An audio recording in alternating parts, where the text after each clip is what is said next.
Section 1. You will hear a student talking to a housing officer about living with a homestay family.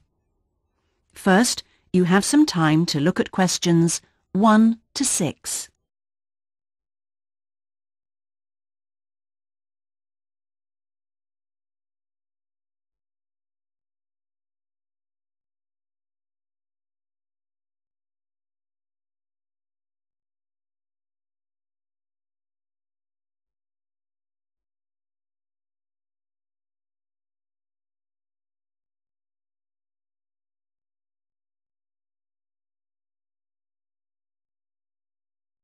You will see that there is an example that has been done for you. On this occasion only, the conversation relating to this will be played first. Yes, what can I do for you? My friend is in homestay, and she really enjoys it, so I'd like to join a family as well. Okay, so let me get some details. What's your name? My name is Keiko Yuchini. Could you spell your family name for me? It's Yuchini. That's Y-U-I-C-H-I-N-I.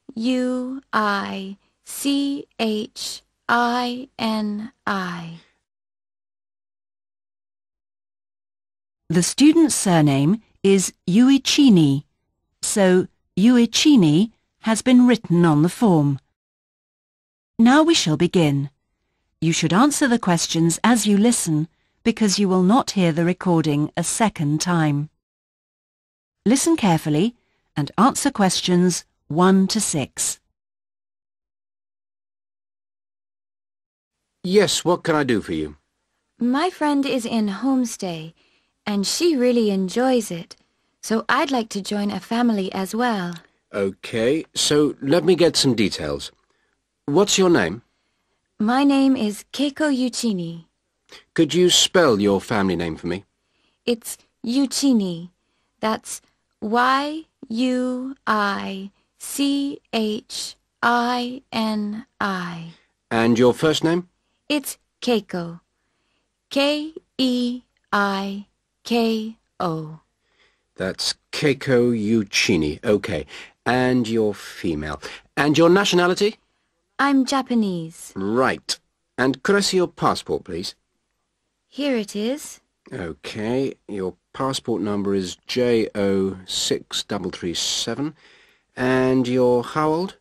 I'm 28 years old. Now, you live at one of the colleges. Which one?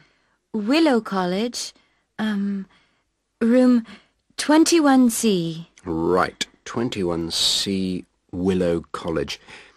And how long are you planning on staying with Homestay? About 4 months. Longer if I like it. And what course are you enrolled in? Well, I've enrolled for 20 weeks in the,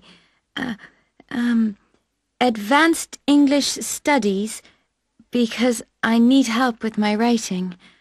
And I'm nearly at the end of my first 5-week course. Okay. Do you have any preference for a family with children or without children? I like young children, but I'd like to be with older people. You know, adults, someone around my age. Okay. And what about pets? I am a veterinarian, so that's fine. The more the better. Before you hear the rest of the conversation, you have some time to look at questions 7 to 10.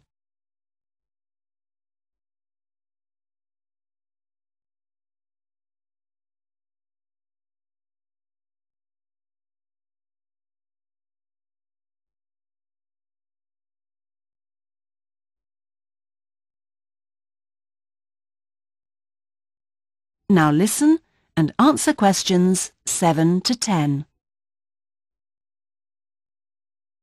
All right. Now, what about you?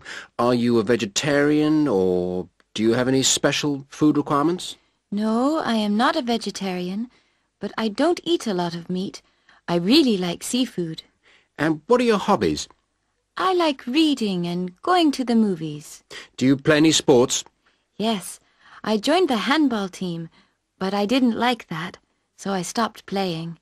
Now I play tennis on the weekend with my friends. All right. Let's see. Name, age, now the location. Are you familiar with the public transport system? No, I'm not really because I have been living on campus. I've been to the city a few times on the bus, but they are always late. What about the trains? I like catching the train. They are much faster. Now, let me go check on the computer and see who I've got. Listen, leave it with me. I'll check my records and I'll give you details this afternoon. Thank you for helping me. It's a pleasure. Bye. Bye. That is the end of section 1. You now have half a minute to check your answers.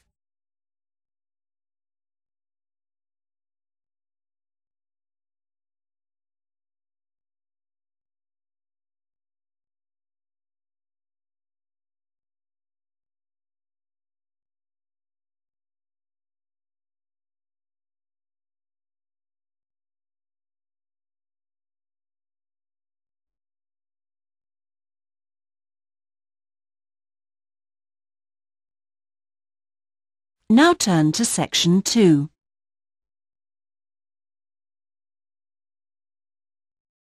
Section 2. You will hear a guide giving a tour of a park. First, you have some time to look at questions 11 to 14.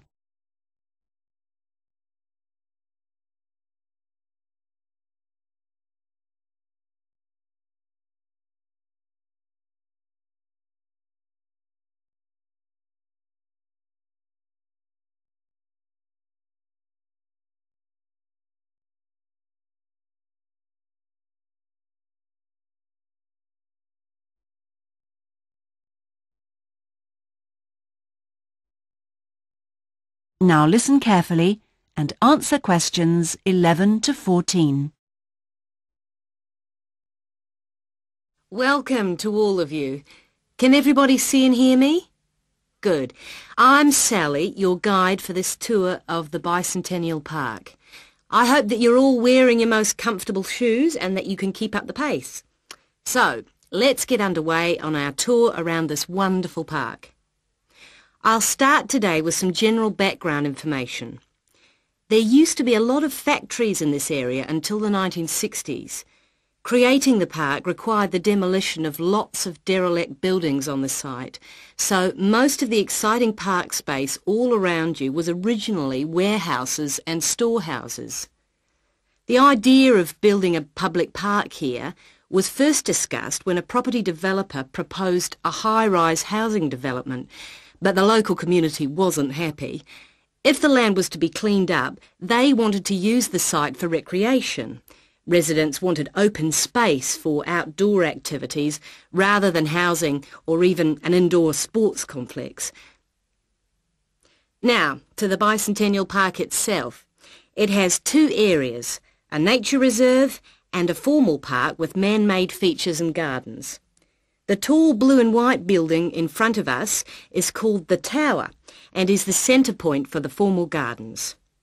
It stands 12 metres high, so follow me up the stairs to where we can take advantage of the fantastic views. Before you hear the rest of the tour, you have some time to look at questions 15 to 20.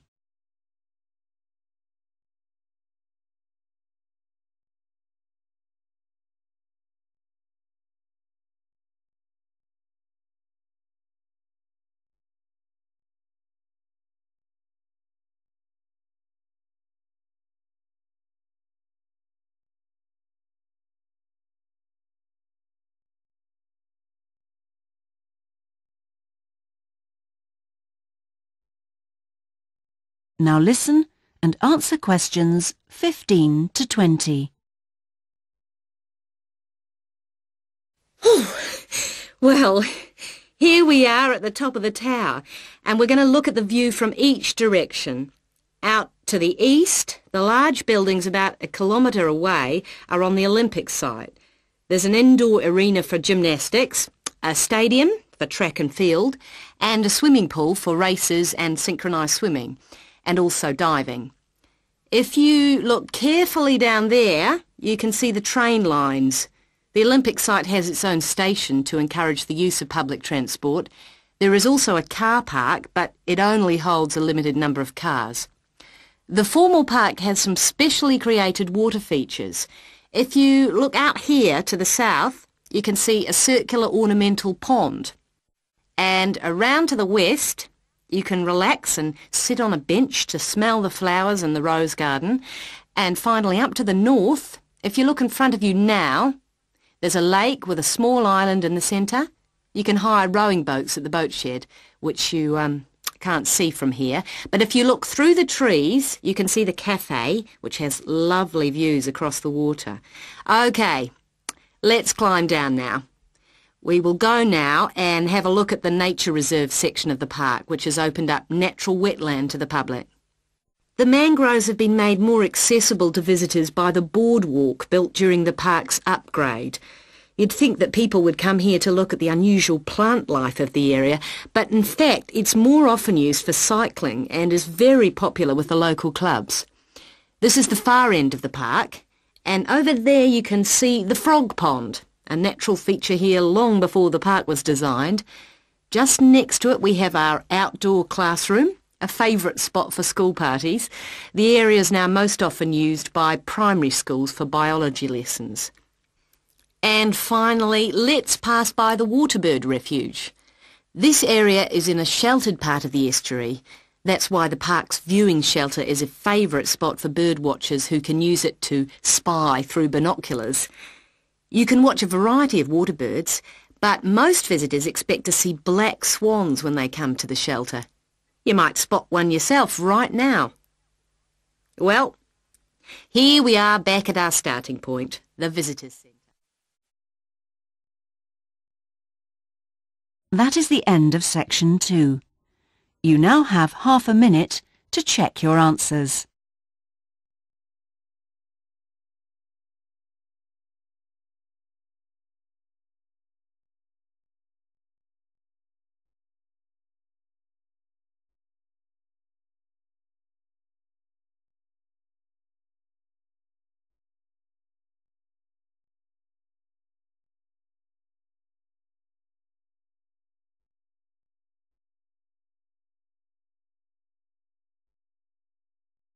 Now turn to section 3.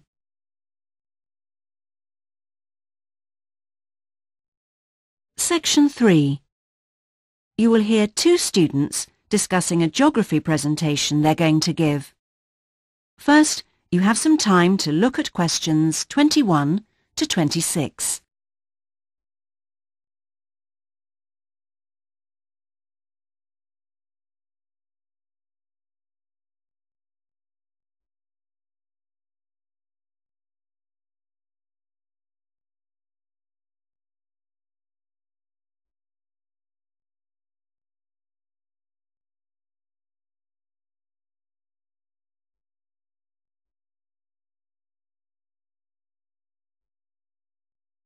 Now listen carefully and answer questions 21 to 26.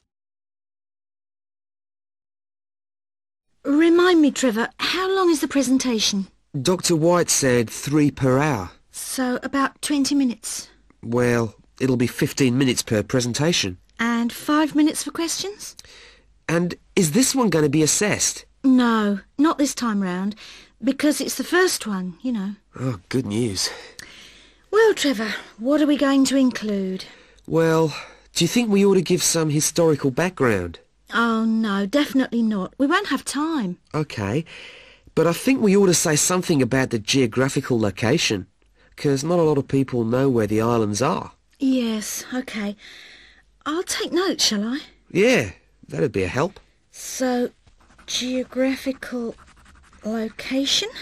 Then we ought to give an overview of the whole education system. Shouldn't we say something about the economy?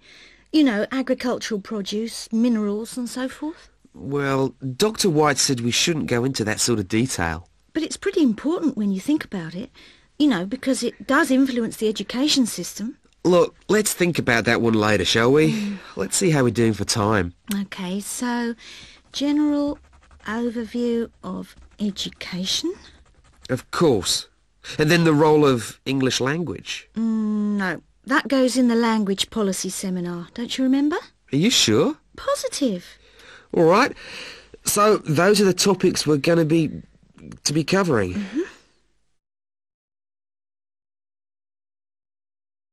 Before you hear the rest of the discussion, you have some time to look at questions 27 to 30.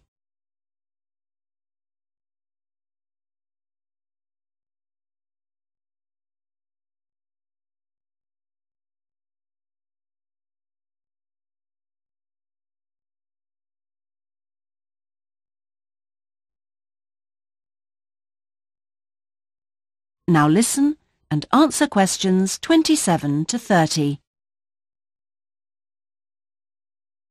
We need to think about what to prepare. Dr. White said he wanted us to use plenty of visuals and things, and we might as well try them out when we're not being assessed. Well, the most important thing is the overhead projector. No problem. We'll get that from the media room. Must remember to book it. Well, we'll need a map, of course. Probably two. One of the islands, large scale. And one of West Africa. Well, the West African one is no problem. There's one in the resources room. Oh, yeah, of course, the resources room. The islands are going to be more of a problem. Tell you what, there's a very clear map of Santiago in that tourist brochure I showed you last week. Don't you remember it? Oh, yeah, that's right. We can just use the tourist brochure. We also need statistics on several different things. Literacy rates. Yes, and school places. How about the encyclopedia? Nah, not up to date enough. Why don't we call the embassy? Oh, someone's enthusiastic. Well, if something's worth doing, I know, it's worth doing well. OK. we can find out statistics on school places from them as well. Might as well. Look, Julie, it's almost time for our tutorials. We can meet again on Monday, but we need to prepare some stuff before then. That is the end of section 3. You now have half a minute to check your answers.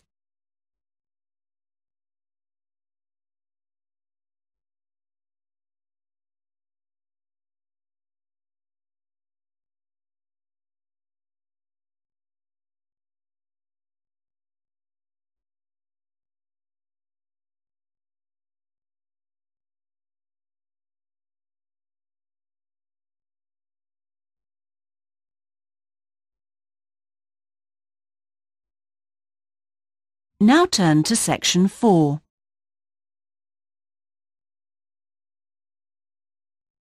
Section 4. You will hear part of a lecture about a chemical substance called monosodium glutamate. First, you have some time to look at questions 31 to 40.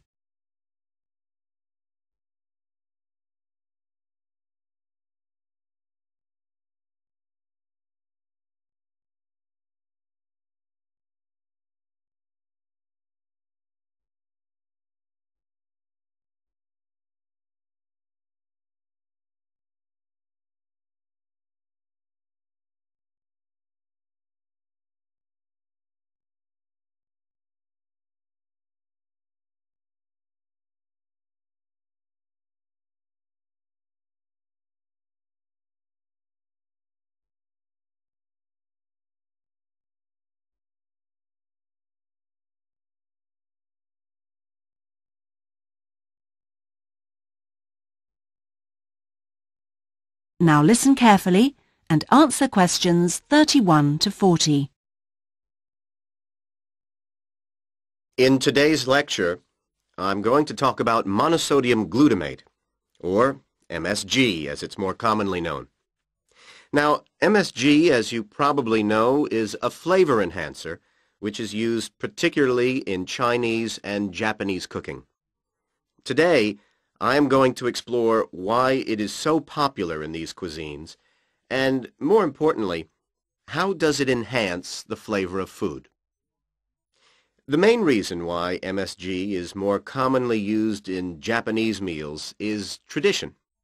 For many thousands of years, the Japanese have incorporated a type of seaweed known as kombu in their cooking, as they discovered it had the ability to make food taste better.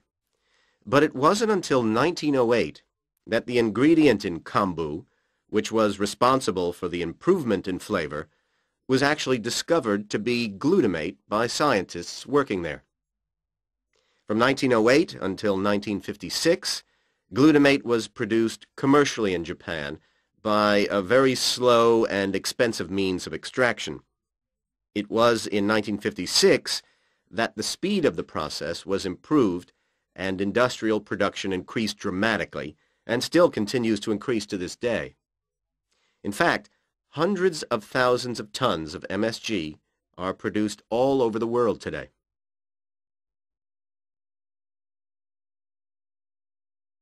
So what exactly is MSG? Well, monosodium glutamate contains 78.2% glutamate, 12.2% sodium, and 9.6% water.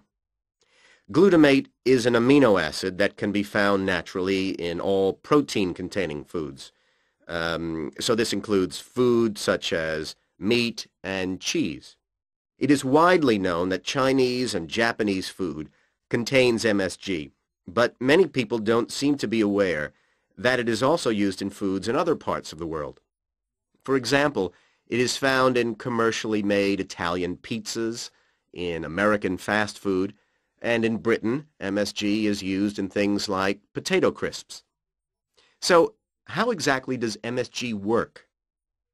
Well, in the Western world, we commonly talk of 4 tastes, and I'm sure you're all familiar with the concepts of sweet, sour, bitter, and salt. Well, in 1908, Kikunae Ikeda identified a 5th taste, and it is thought that MSG intensifies this naturally occurring taste in some food. It does make perfect evolutionary sense that we should have the ability to detect or taste glutamate because it is the amino acid which is most common in natural foods. John Prescott, an associate professor at the University of Chicago, suggests that this 5th taste serves a purpose just as the other tastes do. He suggests that it signals to us the presence of protein in food, in the same way that sweetness indicates that a food contains energy-giving carbohydrates.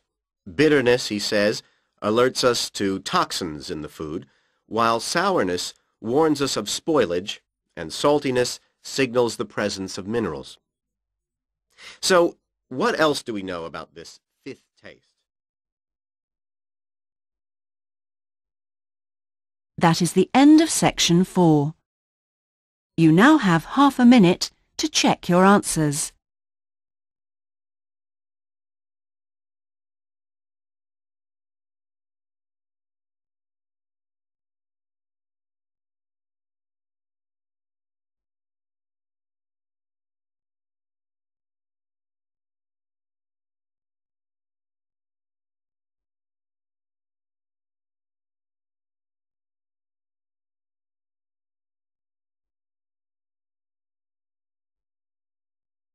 That is the end of the listening test.